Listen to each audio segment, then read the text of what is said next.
Truly beautiful mind महान वैज्ञानिक Albert Einstein के जीवन पर आधारित एक अध्याय है, जिनका जन्म 14 मार्च 1879 को जर्मन देश के उल्म शहर में हुआ।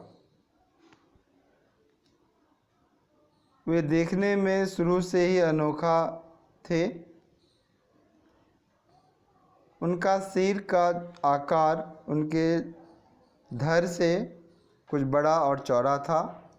इस कारण से ही उनकी माता उन्हें फ्रिक के नाम से पुकारा करती थी, जिसका अर्थ होता है मंदबुद्धि बालक। वे काफ़ी देर से बोलना आरंभ किए, लगभग 2.5 वर्ष की उम्र में, और वे हर एक बात को 2 बार दोहराया करते थे।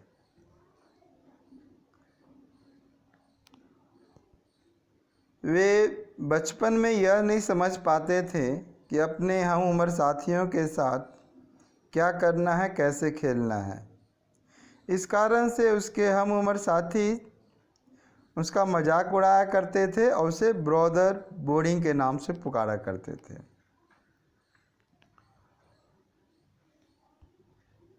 इस कारण उन्होंने अकेले ही खेलना आरंभ किया और उसे यांत्रिक खिलौनों मैकेनिकल टॉय से खेलना काफ़ी अच्छा लगता था। तत्पश्चात जब उनकी बहन का जन्म हुआ तो उस नवजात बच्ची को देखकर उन्होंने अपने माता पिता से पूछा कि इसके चक्के कहाँ हैं। अर्थात वह उस बच्ची को एक खिलौना ही समझ पा रहे थे। अपने वैज्ञानिक अध्ययन के क्रम में जब वे यूनिवर्सिटी ऑफ ज्यूरिख में थे तो उनकी मुलाकात एक नवयुवती मेलिवा मैरिक से हुई, जिससे उन्होंने जनवरी 1903 में अपने माता के आदेश के विरुद्ध शादी किया। तब तक वे बर्न शहर में टेक्निकल एक्सपर्ट का काम एक पेटेंट ऑफिस में किया करते थे।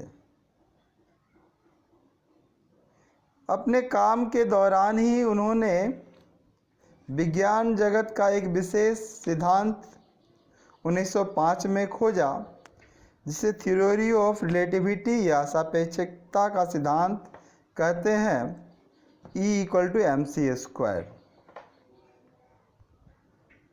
जहाँ E एनर्जी, M मास और C वेलोसिटी ऑफ लाइट है। उसे इस सिद्धांत के कारण से भौतिक शास्त्र में 1921 में नोबेल पुरस्कार की प्राप्ति हुई। उनके सिद्धांत से प्रभावित होकर जर्मनी के नाजियों ने, जो हिटलर के संरक्षण में थे, न्यूक्लियर फिशन का सिद्धांत खोजा, जो एटम बम बनाने के काम आता है।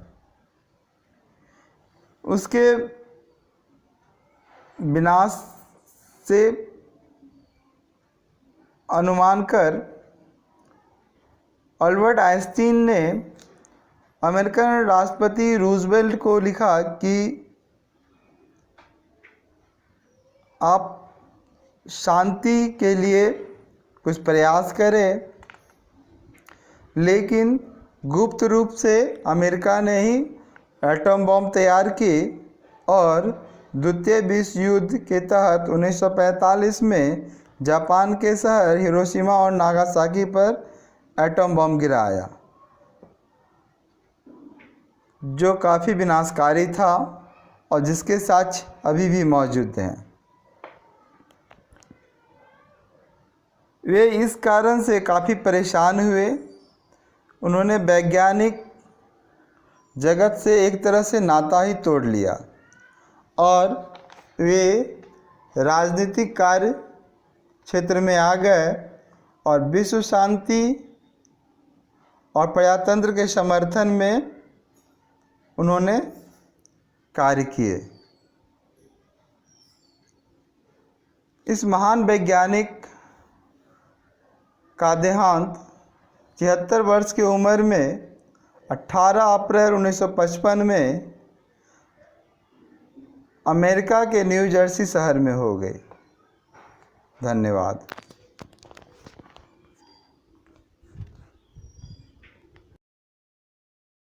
Hope you have enjoyed the chapter A Truly Beautiful Mind with us.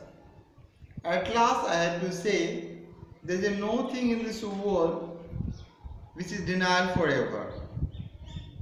That everything, everybody has qualities lesser or greater, which has an importance for the creation of this new world and for the better of the nature. It is found in the earlier life of the Albert Einstein that his mother told him, "Freak."